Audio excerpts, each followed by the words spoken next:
Et salut à tous, et je suis avec Alexis. Salut. Donc, voilà. Est-ce que la première question que je vais te poser, est-ce que tu peux te présenter? Ah ben oui, écoute, je m'appelle Alexis, je suis coach du coup à Club 7, c'est ma deuxième année et je suis DE depuis aussi 2 ans du coup et voilà, et ça se passe plutôt pas mal donc je me régale pour l'instant. Ok, parfait. Est-ce que tu as un check qui te définit en tant que joueur de tennis? Écoute, comme moi dans mes matchs ça va être vachement que du coup droit, je pense que le check classique comme ça là, ouais, ça m'irait bien. Ok, parfait. Alors du coup comment tu joues en simple à peu près? Simple, c'est simple. J'ai un surnom, moi, j'ai un surnom sur les tournois où je joue, je connais le jeu arbitre, on m'appelle frappe un coup. Du coup, c'est vraiment, voilà, c'est le point gagnant ou la faute directe, mais il n'y a pas beaucoup d'échanges, quoi. Je suis pas le leader de front. Hors service. Ouais, le service et puis après un coup droit, voilà, j'aime bien. Ok. Coup gagnant ou faute directe. Donc tu préfères les surfaces rapides? Ouais, vraiment. Terre battue, c'est pas trop mon fort. Yes. Ok, super. Je voulais savoir comment t'en es venu au tennis? Quand tu étais petit, est-ce que tu as baigné dedans, toute ta famille était dedans ou est-ce que tu y es arrivé par hasard? Comment le tennis est venu dans ta vie? En fait, c'est quand j'étais petit, j'ai essayé le tennis parce que quand on est petit, on essaye vachement de sport. Et pour le coup, ça fait. J'y suis depuis que j'ai 4 ans. Personne ne joue au tennis dans ma famille. Et du coup, pour le coup, c'est le seul sport en fait qui m'a suivi toute ma vie. J'en ai essayé plein d'autres. J'ai fait du foot, du rugby, du machin. Et au final, le tennis, c'est celui qui m'est resté. Et je me suis dit, à un moment donné, il va peut-être falloir faire de ma passion mon métier. Et ça a fonctionné, donc je suis content. C'est pas pour tout le monde. Alors, qu'est-ce qui t'a plu au tennis par rapport aux autres sports? C'est quoi qui fait la différence? La différence, c'est que je trouve que le tennis, pour le coup, c'est une école de la vie. Et en fait, on retrouve plein de situations pour lesquelles on peut être confronté dans la vie de tous les jours. Et sur un terrain de tennis, on est tout seul à s'affronter soi-même, en fait, en plus de l'adversaire. Et du coup, ça permet de travailler sur plein de choses. Et je trouve que c'est une belle école de la vie, le tennis. Donc c'est ça qui m'a plu, se surpasser soi-même.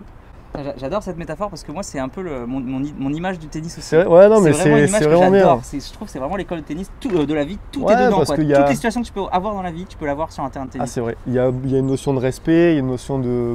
Il y a du respect de l'autre, il faut se dépasser et puis on doit le faire tout seul, quoi. Personne n'est là pour t'aider, t'as pas de coéquipier, il faut sortir tout seul, quoi. Il y a des obstacles et c'est tu ça. dois aller surmonter. Tu dois les franchir tout seul. C'est top. Niveau compétition, comment ça s'est passé pour toi? Enfance, adolescence? Comment s'est profilé ton classement, ton évolution de joueur? J'aurais aimé qu'il se profile mieux pour le coup. Non, alors du coup, forcément, par la force des choses, à force de s'entraîner et tout, j'ai eu envie de faire de la compétition. Je suis venu quand j'étais assez petit, je pense que j'ai démarré directement quand j'avais 11 ans.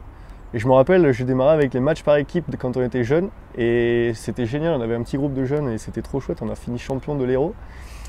Et après, du coup, sur les compétitions un peu plus individuelles, et ça m'a suivi toute ma vie. Après, j'avoue que j'avais pas un gros mental. Du coup, je perdais assez souvent le premier tour. Donc, c'est vrai que, pareil, comme pour l'école de la vie, il faut persévérer, quoi, parce qu'on aurait vraiment pu arrêter souvent.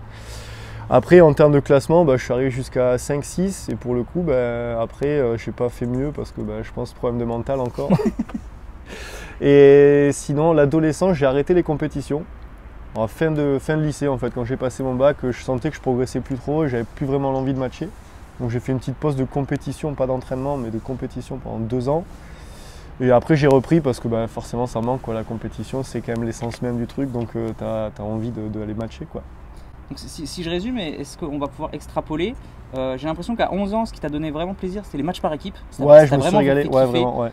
Et que du coup, le fait de stagner, par contre, ça t'a fait arrêter un petit peu. Complètement. Et en fait, je trouve que quand tu vas dans les entraînements, c'est pour progresser avec des coachs et tout. Et quand tu n'as plus l'impression de progresser ou de stagner, c'est vrai que tu n'as plus vraiment l'envie d'aller jouer, de matcher et tout. Parce que tu sais que comme tu n'as pas progressé, tu n'as pas l'impression que tu peux aller faire mieux sur des compètes. Donc c'est vrai que l'envie, elle est un petit peu partie. Mais bon, ça revient vite, quoi. Parce que la compétition, quand on aime ça, ça manque, quoi. Ouais.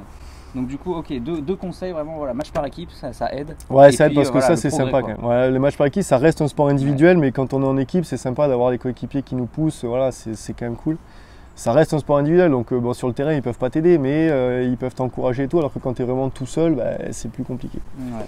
Ok, collège, lycée, comment tu étais en tant qu'élève? Est-ce que tu étais l'élève modèle avec des bonnes notes ou au contraire tu étais un petit peu en dehors du système? Comment ça se profilait pour toi? Alors pour le coup, moi j'étais vraiment l'élève modèle, mais vraiment, j'avais des super bonnes notes depuis que je suis tout petit. J'ai eu mon bac S avec mention bien, tout, mais par contre pour le coup, j'étais pas l'élève qui révisait à la maison.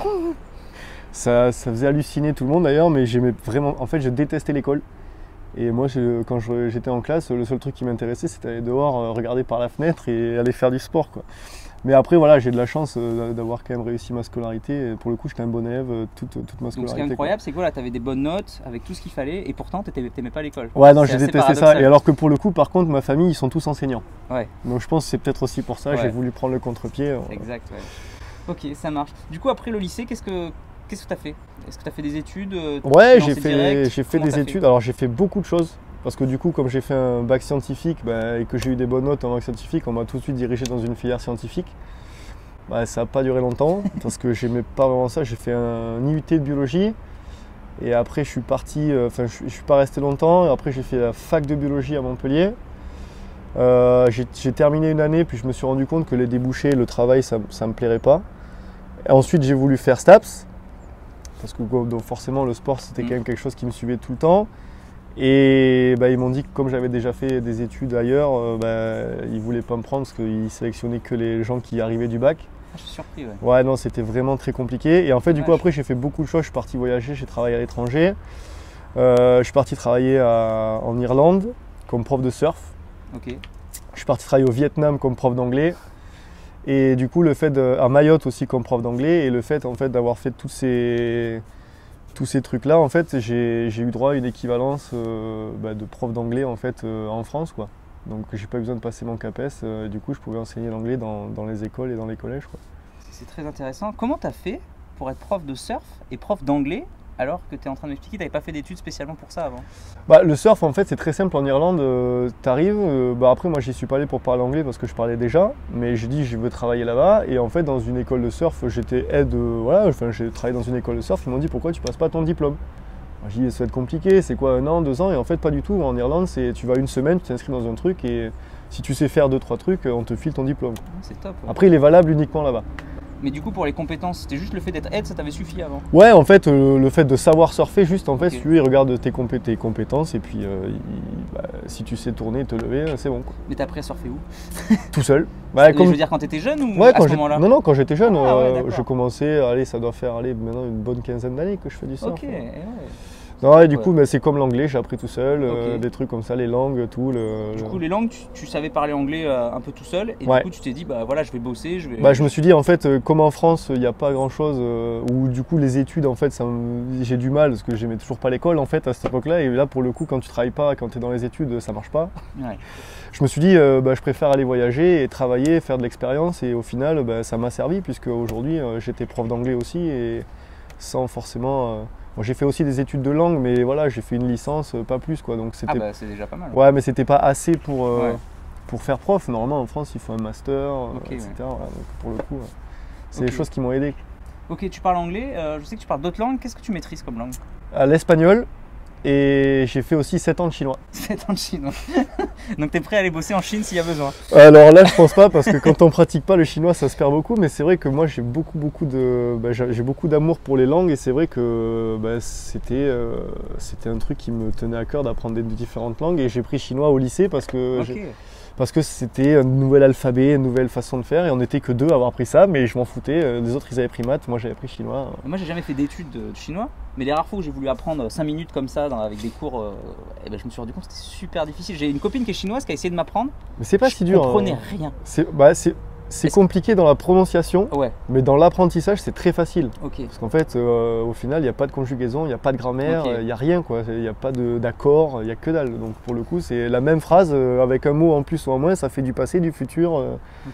Il n'y a jamais de changement de sujet, de trucs, c'est toujours pareil, donc c'est assez facile, quoi. Et ouais, c'est vrai que tu parles de la prononciation, c'est vrai que ma copine qui était chinoise, elle avait essayé de m'apprendre, elle me donnait 3 mots.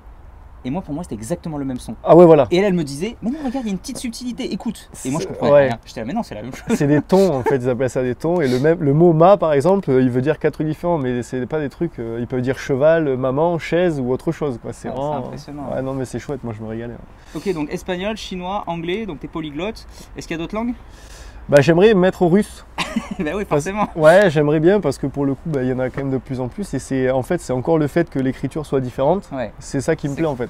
Parce que j'avais fait du grec aussi quand j'étais plus jeune. Donc, ouais, non, Grec classique ou grec ancien? Grec ancien. Grec ancien. Un truc qui sert à rien. Voilà, mais j'aimais bien parce que c'était intéressant, quoi.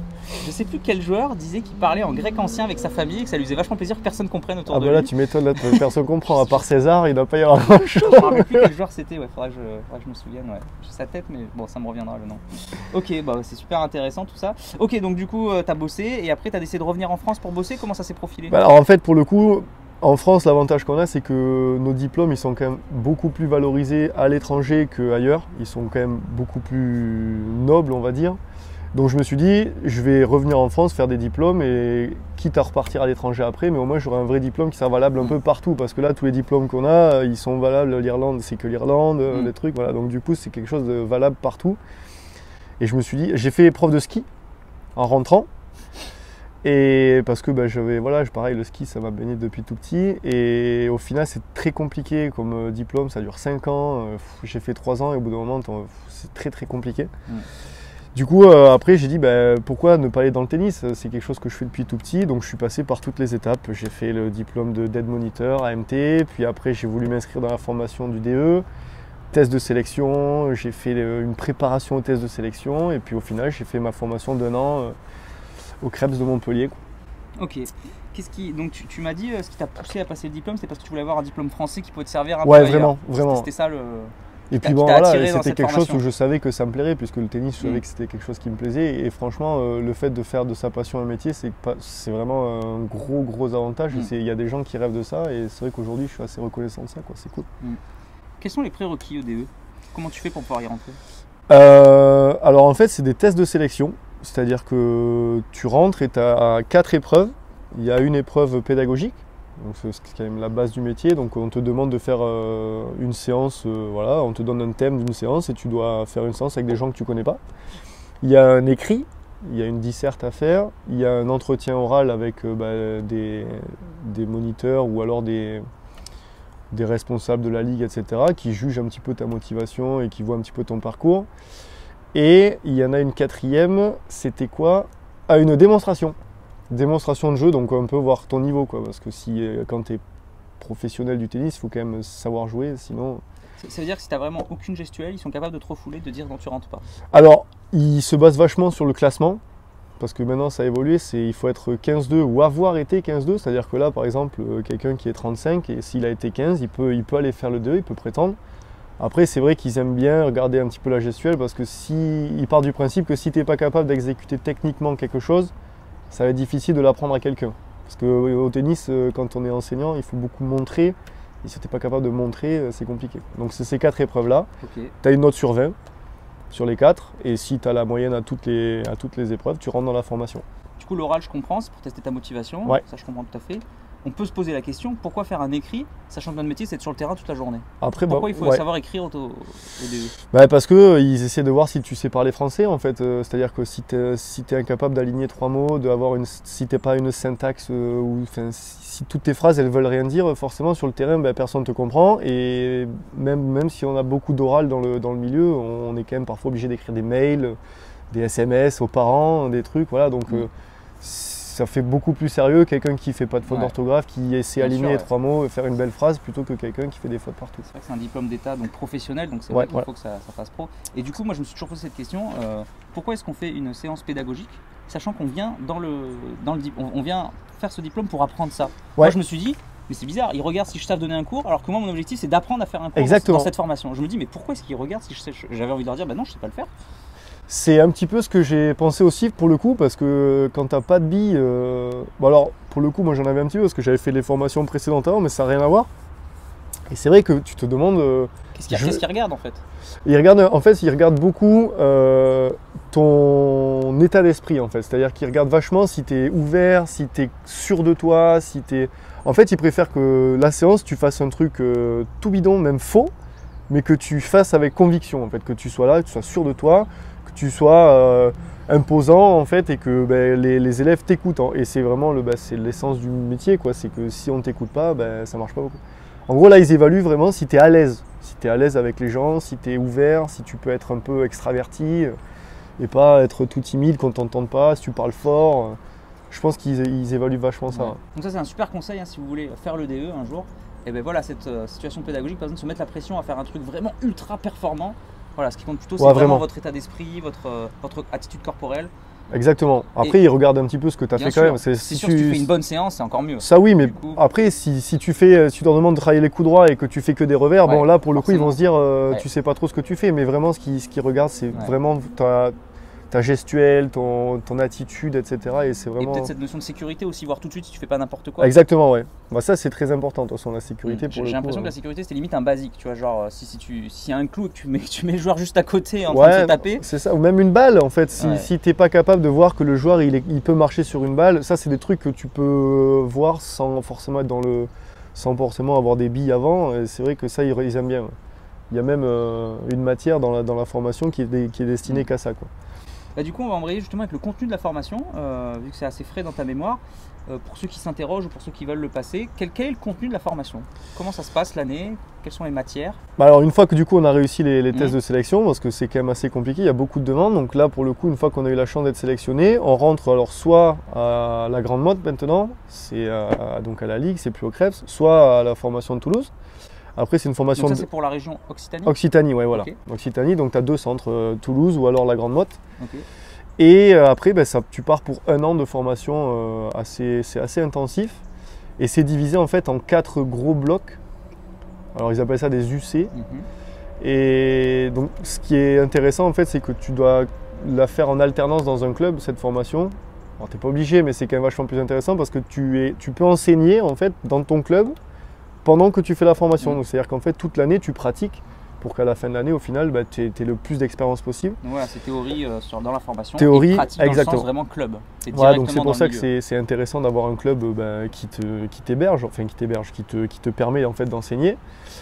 Et c'est d'autant plus intéressant qu'il y a 2 blocs qui sont consacrés en fait à l'étude de ce club-là. C'est-à-dire que c'est beaucoup un truc un peu commercial, j'ai envie de dire. C'est une étude de fond en comble en fait, du club, c'est-à-dire sur les licenciés, l'histoire du club, qu'est-ce qui se passe, le budget, le truc. Ça, c'est le premier bloc, c'est vraiment le truc de l'analyse. Et ça s'appelle UC1, c'est ça? UC1, c'est ça. Et pour le coup, après, de cette analyse approfondie, tu dois tirer des problèmes du club qui pourraient être améliorés. Et du coup, tu embrayes sur le bloc numéro 2. Ou des opportunités. Ou des opportunités, voilà. C'est quelque chose, par exemple, si vous vous rendez compte que, je sais pas moi, il y a un déficit de jeunes entre 10 et 15 ans, et ben voilà, il faut se dire comment on pourrait changer ça. Et du coup, là-dessus, vous embrayez sur le 2e bloc, qui lui, pour le coup, c'est la mise en place de situations, de choses, d'actions qui permettent justement de compenser ce problème. Voilà, donc ça c'est les 2 gros blocs qui sont... Mise en application concrète. Voilà, exactement. Vraiment à mettre en application, c'est pas juste de la théorie, tiens j'ai fait mon plan. Ouais, non, voilà, c'est l'application de ton plan. Exactement, j'ai fait mon plan, j'ai trouvé ça et maintenant je vais démarcher des gens, je vais faire en sorte qu'il se passe quelque chose dans mon club pour que ça s'améliore. Après ça marche pas, mais au moins il faut faire la démarche. Donc ce que tu es en train de me dire, c'est que quand tu passes le DE et que tu deviens prof de tennis, du coup, t'es pas sur le terrain, tu as aussi les compétences pour gérer le club. Exactement, ouais, parce qu'ils te disent à 50% de la formation. Exactement, parce que toute l'année, ils répètent qu'un prof de tennis, c'est à la fois sur le terrain, mais aussi la vie du club, savoir ce qui se passe dans ton club, c'est voilà, les tarifs, le budget, savoir gérer un budget, savoir gérer, par exemple, si tu es un salarié, gérer son salaire. Il y a plein de choses comme ça, et du coup, ça, c'est vraiment ces 2 gros blocs, ça permet de gérer le club et de savoir analyser un truc en fait de façon assez objective et pour trouver les problèmes et les solutions. Ok, donc UC1, UC2. Ça, voilà. Après l'UC3, c'est le corps du métier, c'est la pédagogie. Donc là, pour le coup, c'est de la théorie et de la pratique. C'est-à-dire qu'on te donne toutes les astuces, j'ai envie de dire, les contenus techniques, etc. à apprendre. Et ensuite, à côté de ça, tu les mets en place dans des groupes pendant la formation et dans ton club.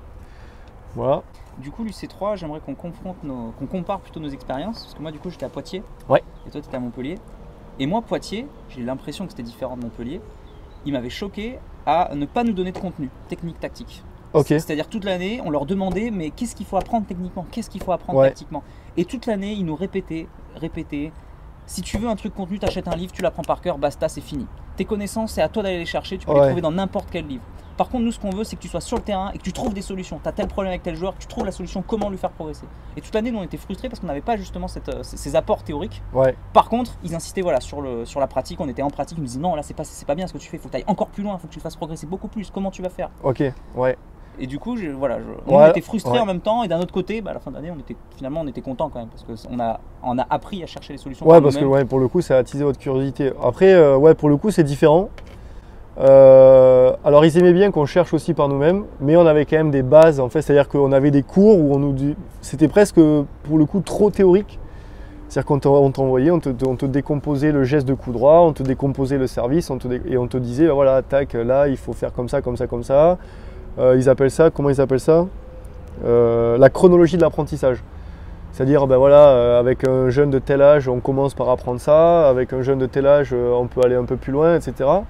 Et après, par contre, pour le coup, c'était à nous, effectivement, si on n'avait pas assez là avec ça, ce qui est fort quand même vachement le cas souvent, on devait aller chercher plus loin, mais on avait quand même les bases de trucs où on savait qu'on démarrait par ça, pour apprendre un coup droit, il fallait passer par là et pas par là, enfin voilà, on avait nos bases, et après on les mettait en pratique avec les formateurs et dans notre club.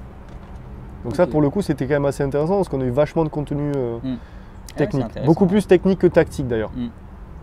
Exact. Et du coup, j'en parlerai après du mental et du physique. Il y a une rumeur qui dit qu'en France, on est vachement concentré sur la technique, notamment les profs de tennis. On est trop centré sur la technique et pas assez sur la performance globale, sur le mental, sur l'art à gagner. Est-ce que dans cette formation, tu considères que c'est un peu le cas? Oui, complètement. C'est vraiment un truc qui nous ont bassiné en fait avec la technique. Par contre, c'est vrai que c'est très très pointilleux. On est capable de te corriger pour un pied qui est à 35 degrés au lieu de 40. C'est vrai qu'on est considéré comme les meilleures techniques du monde. Mais c'est la vérité, je pense, parce que pour le coup, on a eu affaire à des formateurs qui étaient là et qui étaient considérés comme parmi les meilleurs techniciens de la ligue, etc. Et c'est vrai que parfois, tu vois même pas le truc, le petit détail, le truc, et pour le coup, eux, ils le voient. Donc ça, c'est très intéressant. Mais à côté de ça, c'est vrai qu'on oublie un petit peu le reste, c'est-à-dire que la finalité, comme on l'a dit tout à l'heure, c'était quand même de matcher. Et parfois, tu peux avoir le plus beau jeu du monde et avoir un mental de loutre, quoi. Donc pour le coup, et souvent du coup, les jeunes et tout, ils jouaient très très bien et ils perdaient en match parce que le gars jouait moins bien en face, mais il renvoyait la balle en fait, et du coup, ça les énervait parce que eux, on n'arrêtait pas de leur dire qu'ils jouaient bien. Mais on leur avait pas donné l'envie de gagner, etc. Et au final, ils étaient surpris que quelqu'un qui joue, alors pas moins bien, mais souvent moins joli, voilà, c'est moins bien techniquement, ils ne comprenaient pas pourquoi lui il gagnait et il pouvait perdre en fait. C'est vrai que c'était un petit peu oublié ça. Ouais. Et du coup, quels sont les contenus préparation physique, préparation mentale? Alors, au sein du DE, il n'y en a pas beaucoup. Dans la formation, c'est-à-dire que par contre, ils proposaient à côté de ça de faire une formation de préparation mentale. C'était sur, je sais plus sur l'année, mais il y avait 4 ou 5 jeudis, il me semble. Alors tout le monde ne pouvait pas le faire. Et par contre, pour le coup, pour la prépa physique, on a juste eu quelques interventions de formateurs qui nous ont montré un petit peu comment ils entraînaient physiquement leurs joueurs. Mais par contre, en termes de contenu sur l'année, typiquement, ça a été un peu oublié, quoi. Mental, physique, c'était vraiment technique. Et puis après, le reste, à vous de voir, quoi. Donc si je résume la situation pédagogique, la pédagogie sur le terrain, la qualité du prof de tennis, c'est être capable d'analyser techniquement le joueur, le faire progresser grâce à une chronologie, et réussir à le faire augmenter sa technique de manière la plus large c'est ça, possible. En fait, après c'est pas forcément le truc de tout le monde, mais moi je pars du principe que chaque élève en fait a un potentiel. Alors forcément le potentiel de chacun il est différent, hein. Et je trouve, moi le but dans mon métier c'est d'exploiter en fait au maximum le potentiel maximum en fait de chaque élève. Alors il y a un élève il va être là au maximum et l'autre il va être beaucoup plus haut, mais l'idée c'est d'arriver en fait à aller au maximum de chaque élève. Alors s'il y en a un c'est faire 3 coups droits d'affilée, c'est celui-là. S'il y en a un c'est gagner Roland Garros, ce sera celui-là. Mais l'idée c'est d'arriver à exploiter le potentiel maximum de chaque élève. Du coup ça passe par la technique, ça passe partout, mais c'est ça le truc, quoi. Du coup en dehors du DE, là comment tu fais quand tu as un élève pour savoir où est-ce que tu dois l'emmener? Quels sont ses objectifs? Comment tu fais? Ça dépend aussi vachement de l'élève. C'est-à-dire que si lui, tu sens qu'il a bien envie, Après, voilà, forcément, il y en a qui ont des facilités, d'autres moins. Quelqu'un qui, par exemple, pendant 3-4 séances passe à côté de la balle, tu sais qu'il y aura peut-être un moins gros potentiel que quelqu'un qui est tout le temps sur la balle, qui intègre très vite les choses. Mais ça ne veut pas dire qu'il ne va jamais y arriver, en fait. Ça veut dire que, voilà. Et souvent, en fait, l'envie, elle découle aussi d'un petit peu les intuitions que tu as, elle découle un petit peu des facilités que tu as. Plus tu as des facilités, plus tu as envie d'aller loin, et moins tu en as, forcément, moins ça donne envie parce que tu es un peu plus en échec, donc c'est compliqué. Et là, du coup, c'est à nous d'arriver à donner envie, d'arriver à à ne pas les faire abandonner, etc. Et c'est ça aussi qui est intéressant, c'est-à-dire que chaque élève est différent et pour le coup, c'est super intéressant de trouver des solutions différentes tout le temps, quoi. Petite parenthèse, justement on sort du DE mais on reste dans l'enseignement du tennis. Comment tu vois la chose? Est-ce qu'un prof de tennis, il doit être à 100% dans l'adaptabilité du joueur? Il doit vraiment s'adapter à chaque joueur vraiment exclusivement? Ou est-ce que au contraire, les enseignants, ils ont aussi leurs pattes, un petit peu leur spécialité et ils apportent un peu leur spécialité à chaque élève? Je sais que les extrêmes sont un peu compliqués. On sait que le prof qui est complètement fermé et qui ne s'adapte pas du tout aux élèves, c'est plus trop le cas de nos jours. On pense à s'adapter aux élèves. C'est vrai, ouais. Mais est-ce que est-ce qu'on doit conserver notre identité quand même d'enseignant? Les gens autoritaires, ils aiment bien rester autoritaires. Moi, je pense à Etchebest qui n'est pas du tout au tennis, mais qui a bien son caractère avec tout le monde. Il ne s'adapte pas trop. Ou est-ce qu'au contraire, il faut s'adapter à 100% à l'élève? Comment tu te situes par rapport à ça?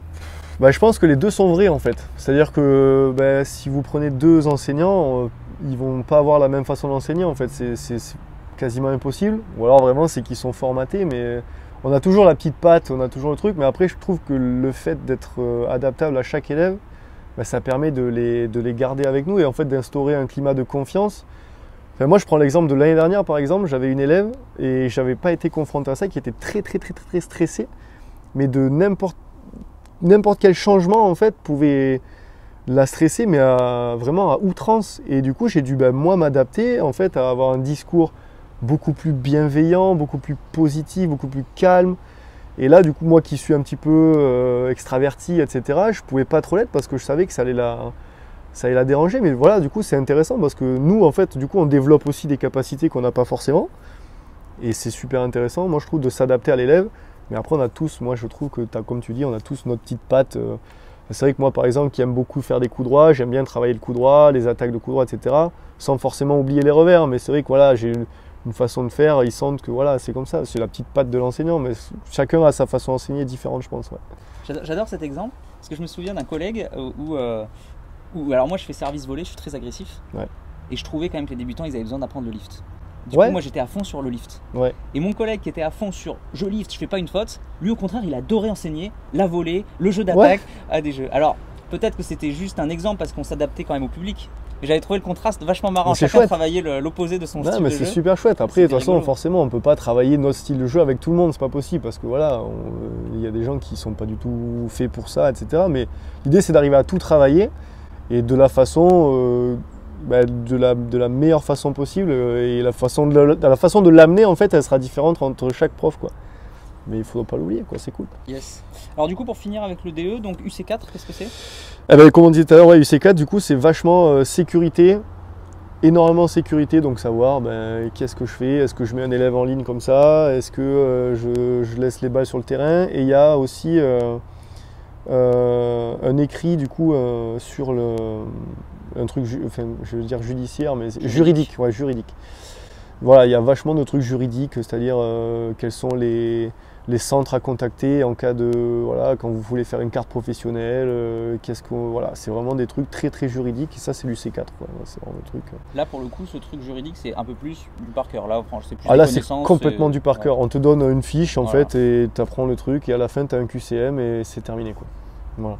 Là c'est pour le coup c'est pas très intéressant ça, c'est vrai que. Ok. Donc si je résume les 4 UC et donc les compétences du prof de tennis, c'est donc UC1 c'est être capable d'analyser les points forts et les points faibles du club. Exactement. Pour pouvoir le développer. 2 c'est être capable de mettre en place un plan, l'appliquer, vraiment réussir à faire son plan, enfin à mettre en application son plan. Le cœur du métier, donc tu m'as dit c'est le terrain, la pédagogie, faire progresser l'élève, notamment techniquement. Et le 4, c'est apprendre la sécurité et bien sûr tout ce qui est juridique autour. C'est les compétences. Donc ça, c'est les 4 gros trucs et on est évalué sur l'année là-dessus. À la fin, il y a une épreuve sur les 4 et voilà, il faut avoir une bonne note aux 4 et voilà. Quand on a le DE, est-ce qu'on peut dire qu'on est professeur de tennis? Je sais pas, ça dépend. Moniteur, professeur, coach, les noms. Après, professeur, je pense que c'est plus après pour le coup. Professeur, ça fait un petit peu chose d'assez haut. J'avais entendu moi que quand tu étais DE, on était obligé de dire moniteur de tennis. Moniteur, et professeur c'est DES. Et quand tu passes DES, c'est professeur. Parce que j'avais toujours trouvé la nuance un peu frustrante, Ouais, parce que nous on a le DE, on se considère comme prof de tennis, et pourtant le vrai terme c'est moniteur. Moniteur, ouais. Du coup, dans le langage quotidien, on dit coach. Coach, maintenant. ouais, coach. Du coup, C'est voilà, pas ou simple. enseignant de tennis. Ouais, on voilà. dit l'enseignant de tennis. Mais c'est vrai que la différence entre professeur, moniteur, enseignant, Ouais, on fait le même métier, quoi. C'est Ouais. la même chose. Ok, et du coup le DES correspond à quoi du coup? Bah, DES, pour le coup, moi j'étais parti pour le faire, pour enchaîner tout de suite le DE et le DES, puis ça s'est pas fait à la fin parce que bah, au final j'ai trouvé un club et ça s'est très bien passé, donc j'ai pas eu besoin de le faire. DES, en fait, on t'apprend, c'est un petit peu plus poussé, et là pour le coup c'est vraiment plus le côté directeur sportif qui est mis en avant. C'est-à-dire que pour le coup, alors on parle toujours de technique, alors c'est un peu plus poussé encore, mais c'est vraiment plus pour voilà, gérer un club, là pour le coup être vraiment dirigeant du club. C'est plus cet aspect-là qui mettent en avant, quoi, pour le coup. Parce que au final, le contenu pédagogique, on le fait au DE, quoi. C'est quasiment le même. Il y a 2-3 détails près parce que c'est un peu plus loin, mais là c'est vraiment plus le contenu gestion, comment on gère une équipe, comment on gère un club. Voilà, c'est plus ça qui met en avant, quoi. Ok. Et pour en terminer avec le DE, qu'est-ce que tu as appris au DE? Qu'est-ce que tu retiens de positif du DE? Et qu'est-ce qui t'aurait manqué ou que voilà, tu aurais préféré avoir autrement? Bah, le positif, en fait, c'est que c'est une formation professionnalisante et ça dure qu'un an, quoi. C'est pas long, donc, et on apprend énormément de choses. On a beaucoup de choses, et je sais que pour le coup, bah, moi, ça m'a permis en fait de progresser même en tant que joueur, parce qu'il y a des choses que forcément tu vois pas tout seul. Donc ça, c'est très intéressant. Il y a des interventions qui sont très chouettes avec des gens extérieurs, mais qui font partie du milieu du tennis, mais qui sont pas forcément enseignants. Donc ça, c'est super intéressant. Tout ça, c'est pour le côté positif. Le côté négatif, ça serait peut-être parfois comment ils amènent les choses. C'est-à-dire qu'il y a certains trucs qui sont un petit peu descendants, comme on dit. C'est-à-dire, ben voilà, je te donne toutes les infos, tu bois les infos et puis tu poses pas de questions. C'est un petit peu ça qui me dérange. Après, voilà, à l'heure des charges, c'est vrai qu'un an, c'est court. Donc il y a beaucoup, c'est très dense comme truc, donc il y a beaucoup de choses à faire passer. Mais je pense que voilà, la manière de le faire passer, pour certains, elle pourrait être améliorée. Façon de communiquer les choses un petit peu au dernier moment et tout. Ça, c'est vrai que c'est un truc qui pourrait améliorer. Et je pense que déjà que la formation, pour le coup, elle est complète. Je pense que ça pourrait rendre le truc encore mieux, quoi. Moi, j'entends souvent de l'extérieur un petit peu la notion de formatage. Est-ce que cette formatage, est-ce que c'est bénéfique dans le sens où c'est bien quand même qu'on soit tous sur le même plan, que les DE ils aient tous vu un peu la même chose, Ouais. et qu'on soit tous un peu raccord. Mais d'un autre côté, j'entends aussi des fois le prof il est formaté, il a un seul point de vue et il s'adapte pas à l'élève, il est forcément dans son cocon. Ouais, alors pour le coup, c'est vrai que là, c'est vraiment du formatage. C'est-à-dire que, comme on disait tout à l'heure sur la technique, c'est comme ça. On te donne les bases techniques, voilà. On te dit c'est ça qu'il faut apprendre. Voilà. Et si tu sors de ça, c'est faux.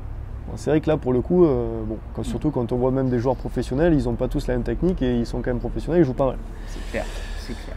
Après, c'est sûr que les bases, évidemment, ça reste les mêmes. Et là, pour le coup, je suis d'accord, il faut que quand même tous les enseignants ils aient une base technique, c'est-à-dire qu'il faut que sachent tous comment faire un coup droit et tout. Après, je trouve que chacun se l'approprie comme il veut, quoi.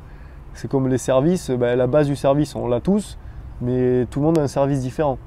Donc là, l'idée, c'est que, encore une fois, par rapport au potentiel et aux envies de l'élève, tu sais la base et tu vas l'amener en fait pour que ça convienne le mieux en fait à l'élève. Après, effectivement, il ne faut pas le faire jouer avec un truc complètement ahurissant, mais je trouve que il faut s'adapter aux envies, aux capacités même de chacun.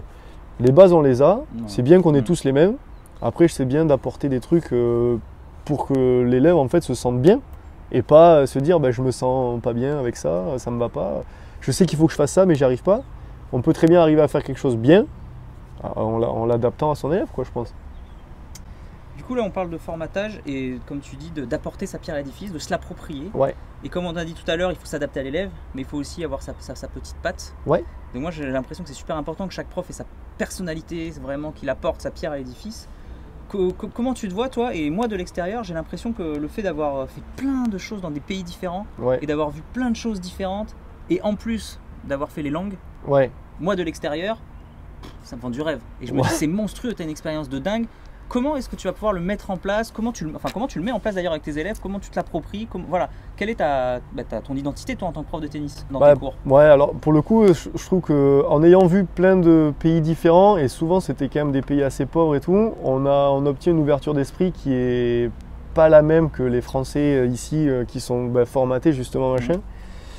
Du coup, en fait, c'est très facile de s'adapter à l'élève parce que plus on a vu de gens, plus en fait on a été confronté à des cas similaires. C'est-à-dire qu'on sait comment gérer telle ou telle chose, telle ou telle personne qui a tel ou tel comportement. Et c'est ça vraiment qui est super intéressant d'avoir vécu un peu partout comme ça parce que au final ça coule tout seul, quoi. C'est-à-dire que tu vois quelqu'un qui plus se renfermer, hop, tu l'as déjà rencontré un peu quelque part, tu sais comment ça marche. Et le fait d'avoir les langues, pour le coup, ça attire plus de clientèle. C'est-à-dire que si, par exemple, vous avez des étrangers qui sont là en vacances, ils vont venir vous voir vous parce qu'ils savent que vous parlez leur langue, quoi. Donc ils iront toujours plus facilement vers quelqu'un qui parle leur langue que quelqu'un qui ne parle pas du tout, quoi. C'est beaucoup plus facile pour eux. C'est clair. Ouais. Donc pour le coup, c'est un gros avantage pour moi là-dessus, ouais, c'est vrai. Ouais, c'est clair. Moi j'ai une petite anecdote qui est rigolote, mais je pense que c'était une fois et qu'à long terme ça marcherait pas.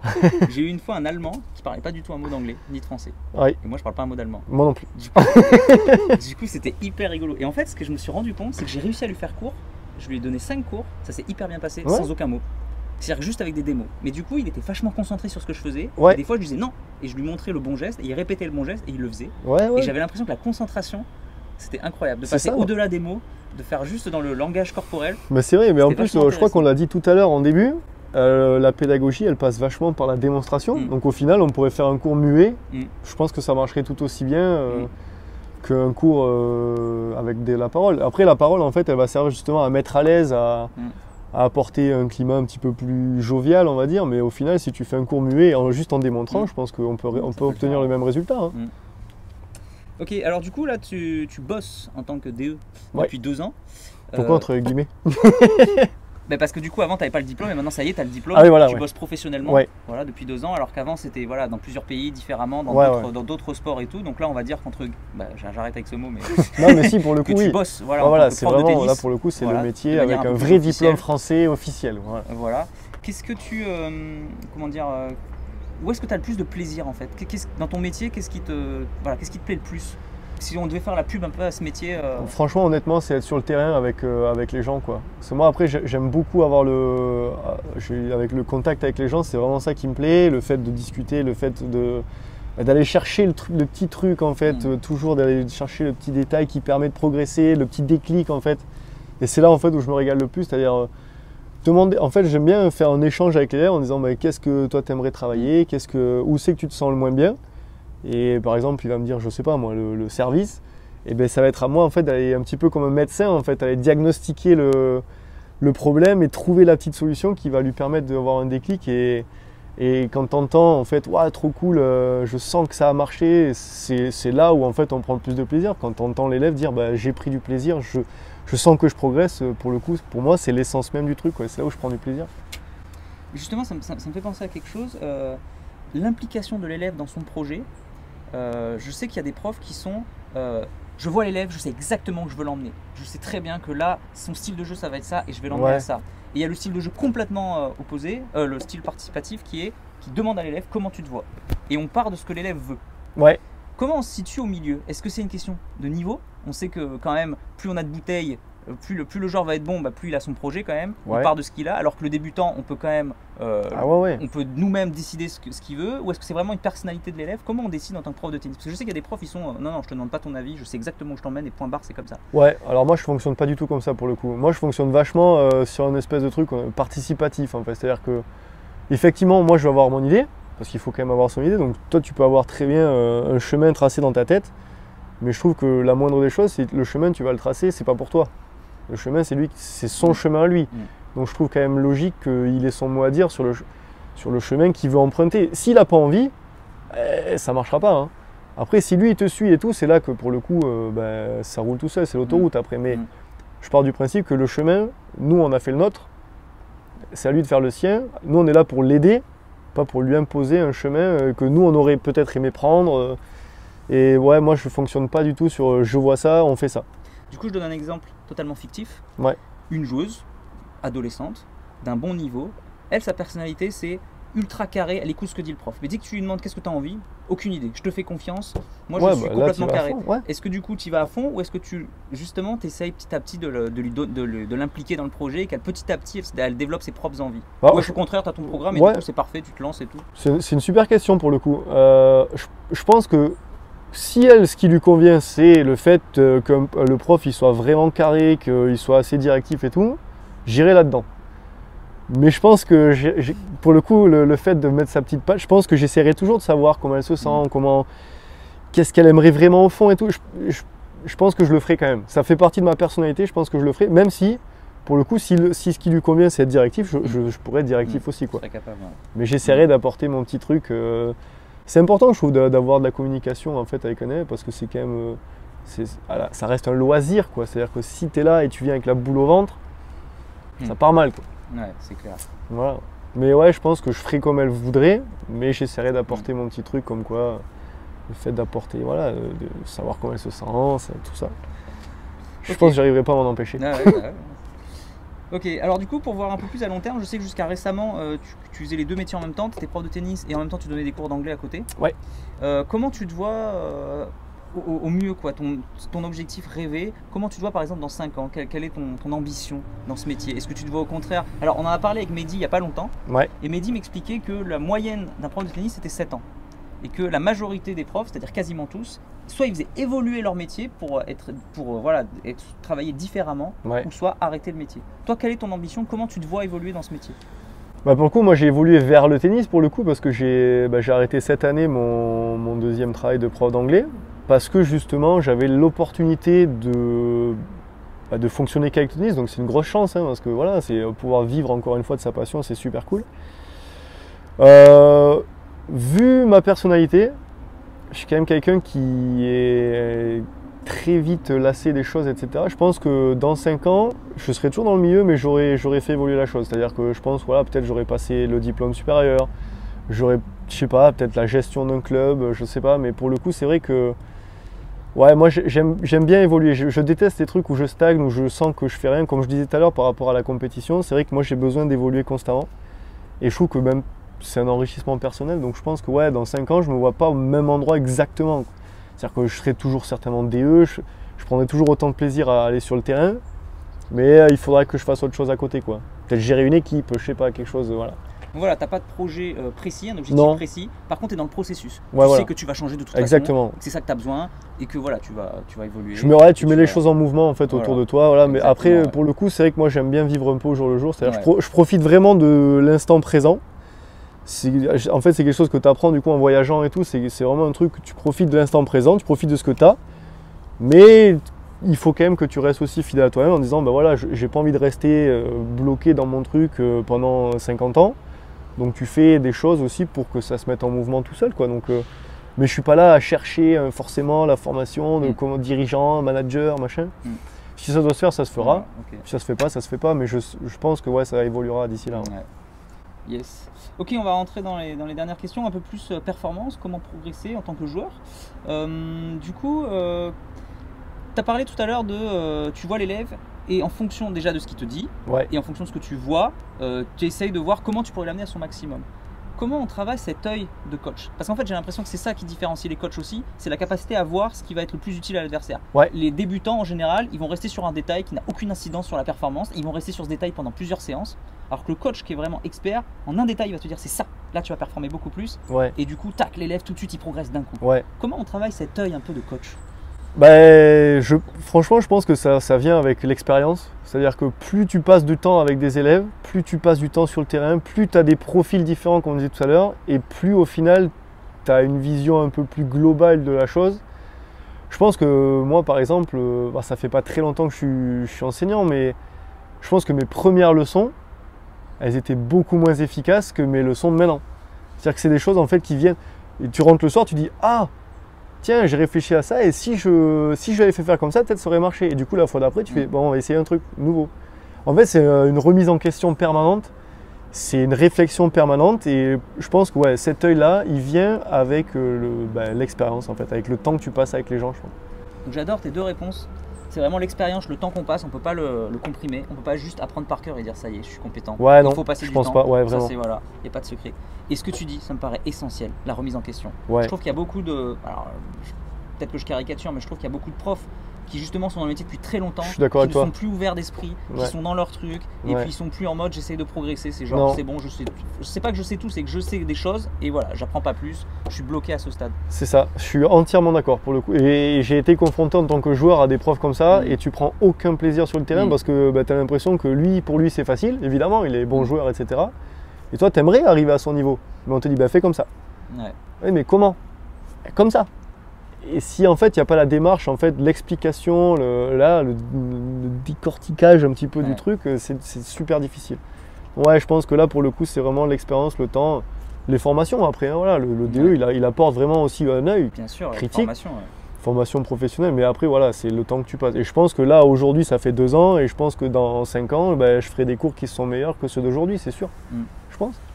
Yes. Mais par contre il faut être il faut accepter la critique, c'est-à-dire il faut accepter de dire là aujourd'hui j'ai pas été bon, ça c'est pas bon. Il faut accepter de se dire, il faut pas se dire je sais tout, je suis professionnel donc c'est moi qui sais et toi t'as tort. J'ai mon diplôme, je sais tout, c'est bon. Et je pense que là-dessus on peut faire évoluer les choses très facilement quoi pour le coup. Ok, alors quand même un petit côté technique. Alors je te laisse le choix. Soit est-ce que tu as des défauts techniques qui reviennent constamment? Est-ce qu'il y a des choses que tu travailles techniquement qui sont toujours les mêmes avec les élèves? Des choses qui reviennent en fait, qui sont classiques? Et d'un autre côté, est-ce que tu as des correctifs, des petits exercices un peu perso que tu fais souvent aux élèves? Alors un truc qui revient très très souvent, c'est quand même le service.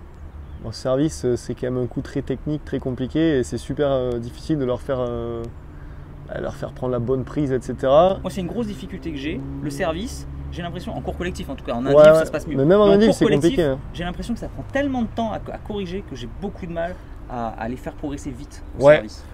Et là, du coup, c'est là où tu amènes un petit peu tes petits trucs. Et moi, j'aime vachement les trucs qui sortent du tennis. C'est-à-dire que pour apporter quelque chose au tennis, j'aime bien apporter un truc qui vient d'ailleurs. Et du coup, c'est là où l'expérience, en fait, d'avoir fait plein de choses, elle me sert aujourd'hui. Par exemple, je te prends l'exemple il y a 3 jours. J'ai fait travailler le service à un élève et j'avais une vieille raquette cassée. Et pour le coup, pour trouver le bon geste, etc., je lui ai fait jeter ma raquette. Et il a trouvé ça super marrant. Et ça a fonctionné tout de suite, c'est-à-dire que le geste du lancer de raquette, mais il a vraiment jeté ma raquette, il voulait pas au début, elle était cassée, mais bon. Il a jeté ma raquette en l'air et il s'est dit ah ouais ça marche bien. Et hier je l'ai revu, il fait le bon geste. C'est génial je trouve. C'est super rigolo, c'est pédagogique, c'est top. Ah je trouve ça chouette. Mais en quoi ça fait progresser le service? Parce que en fait forcément évidemment quand on sert on jette pas sa raquette, hein, mais parce que si tu veux, le geste de lancer sa raquette, ça correspond en fait au geste qu'on fait quand on sert.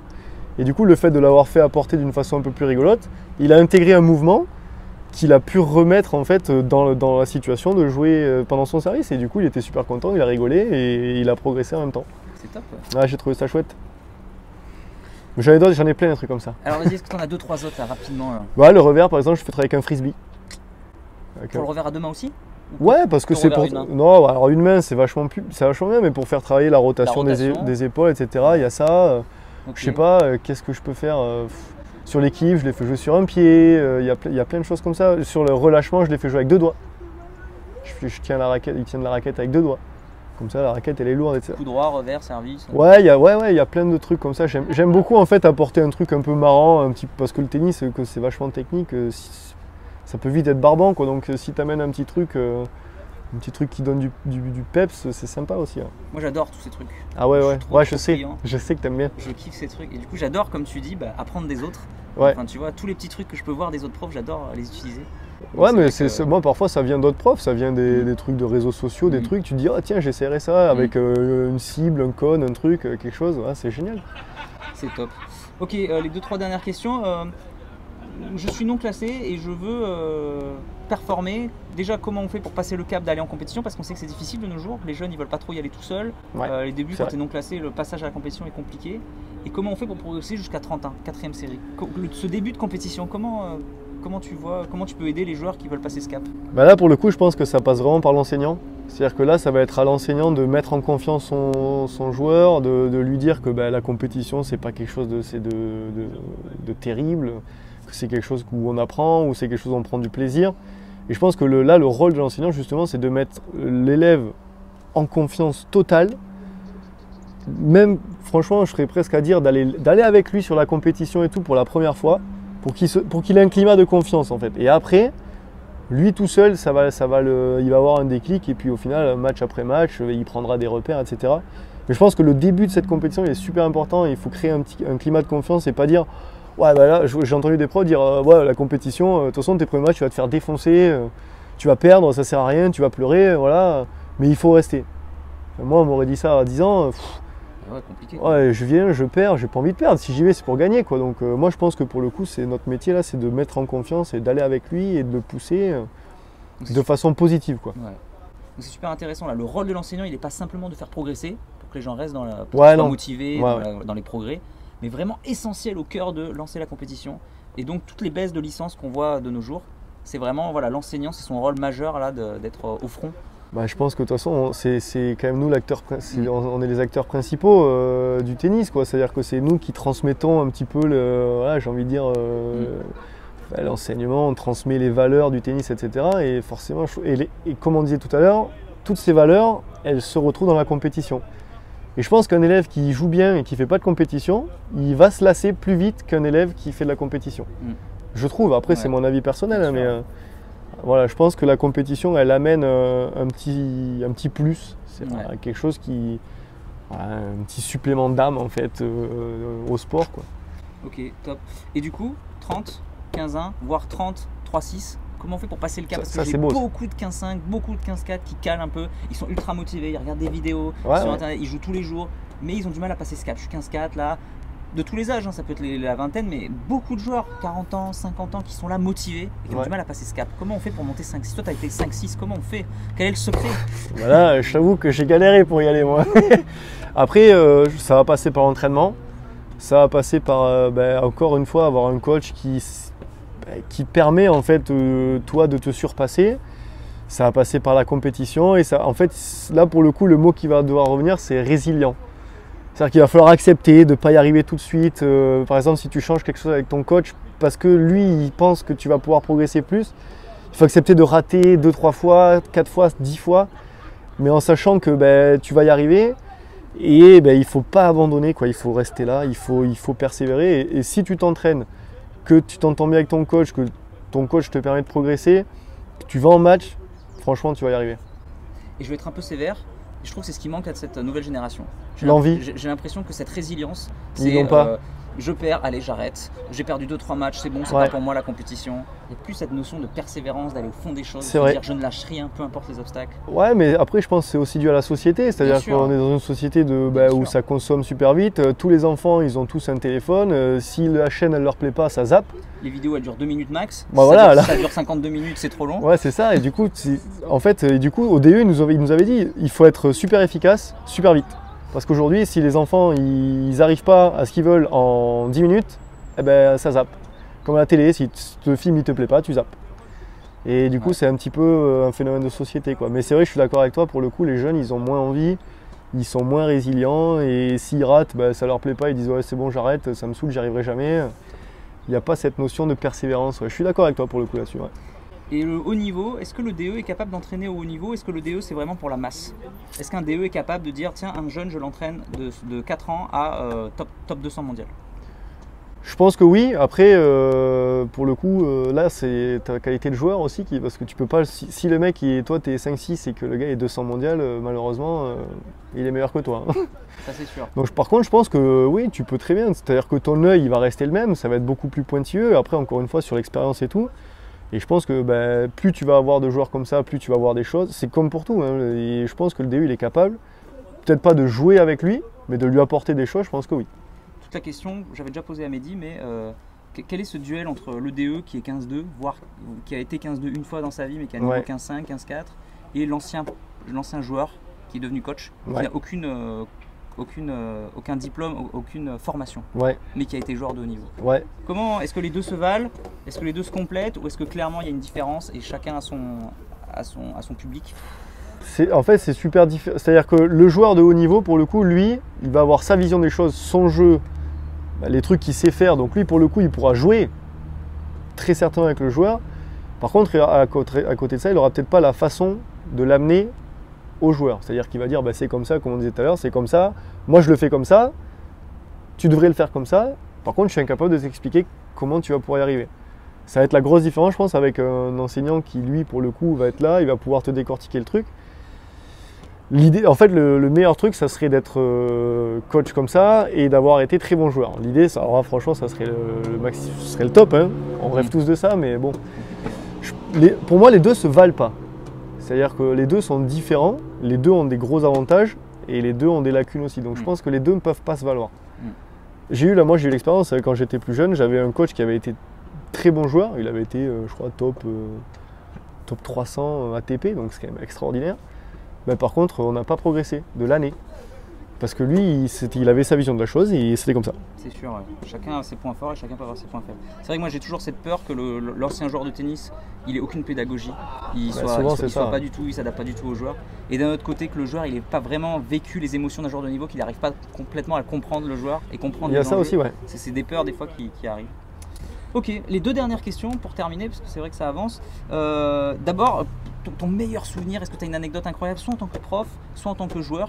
Mais ça peut être autre chose que le tennis, ça peut être aussi en tant que... non, bah si, on va quand même essayer de rester sur le tennis. Tu vois, genre vraiment, voilà, le meilleur moment de ta carrière, ta jeunesse. En tant que joueur, je dois en avoir. Mais c'est vrai que c'est en compétition, souvent on se frustre vachement. J'ai des trucs, récemment d'ailleurs, j'ai un bon souvenir sur un tournoi où je suis mené tout le long. Je perds 6-2, 4-1, je gagne le deuxième set, je suis mené 5-3, 40-0, je sauve des balles de match et là tu gagnes. C'est un bon souvenir, tu finis, que tu crampes, etc. Mais là pour le coup, tu te dis, je suis allé au bout de moi-même, c'est un bon souvenir, quoi. En tant qu'enseignant, tous les jours il y a une anecdote en fait. C'est-à-dire que tu as toujours un joueur qui va te sortir un truc auquel tu t'attends pas, genre les petits, un coup droit et l'autre coup ça s'appelle comment? Un coup vert. C'est assez drôle, quoi. Voilà, en tant qu'enseignant, des anecdotes comme ça, il y en a tous les jours. C'est clair. Mais ouais, en tant que joueur, plus des matchs où tu es accroché, je pense que celui-là, récemment, c'était il y a 3 semaines, je pense que ça resterait un bon souvenir celui-là. Ouais. Yes. Petite question bonus là qui me vient. Je sais que tu joues en complément de. Enfin, tu continues d'être joueur, malgré le fait que tu sois enseignant. Ouais. Je sais qu'il y a des profs qui ont beaucoup de mal à ça, qui font beaucoup d'heures.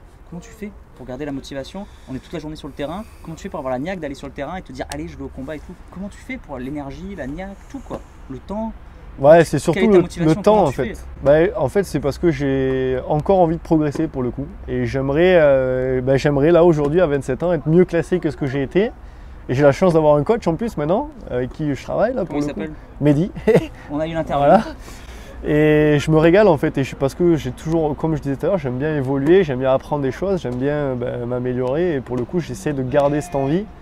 Et elle reste par la compétition. Et là en ce moment, ça m'énerve un petit peu parce qu'avec ce couvre-feu, il n'y a plus de tournoi, donc je peux pas jouer. Donc c'est vrai que. C'est clair. Mais c'est intéressant de pouvoir garder quand même la forme, l'envie, pour pouvoir jouer avec tes élèves, quoi. C'est important de toujours savoir jouer, de toujours avoir l'envie de jouer, je trouve. Bah ouais. N'est-ce pas? Bah ouais, c'est clair. Du coup, pour terminer, là je suis derrière mon écran et j'adore ta personnalité. J'ai envie de prendre un cours avec toi, ou même j'ai envie de venir à Montpellier pour faire un stage avec toi. Comment est-ce que je peux te contacter? Comment je fais? Est-ce que tu as un site? Comment on fait pour… J'ai un site, on a fait une page Instagram sur le club où je travaille pour le coup, ça s'appelle Club 7 Tennis. Okay.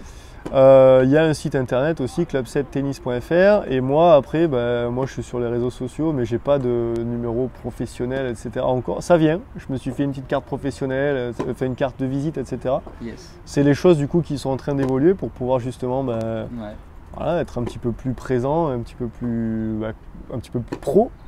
Du coup là pour le coup c'est Alexis Albano sur les réseaux sociaux et puis voilà quoi. Okay. Donc n'hésitez pas à aller voir le site de Club 7 si jamais vous voulez faire il est tout nouveau, il est en train de se… Ou des cours d'anglais, ou les deux en même temps. Les deux en même temps, j'ai créé ça, c'est sa spécialité. C'est vrai qu'on n'en a pas parlé, mais tu fais des cours de tennis en toutes anglais. les langues, des stages et tout. Vous pouvez apprendre une langue. Ça c'est intéressant. Ça c'est ton gros point fort. C'est mon petit truc bonus, ça.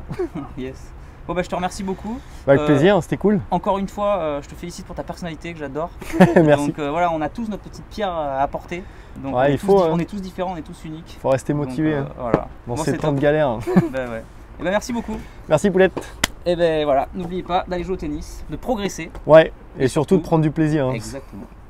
Yes. Ciao. Ciao. Si tu es encore là, c'est que soit tu es très motivé, et dans ce cas-là je te félicite, soit que tu aimes ce que je fais. Dans tous les cas, s'il te plaît, laisse un commentaire pour donner ton opinion et soutiens mon travail, soit en partageant les vidéos, c'est important pour l'algorithme, soit en allant sur Tipeee. Tu peux aller encore plus loin en t'abonnant à ma newsletter où je te donnerai plein de conseils. Rien de plus facile, clique sur le lien dans la description. À bientôt.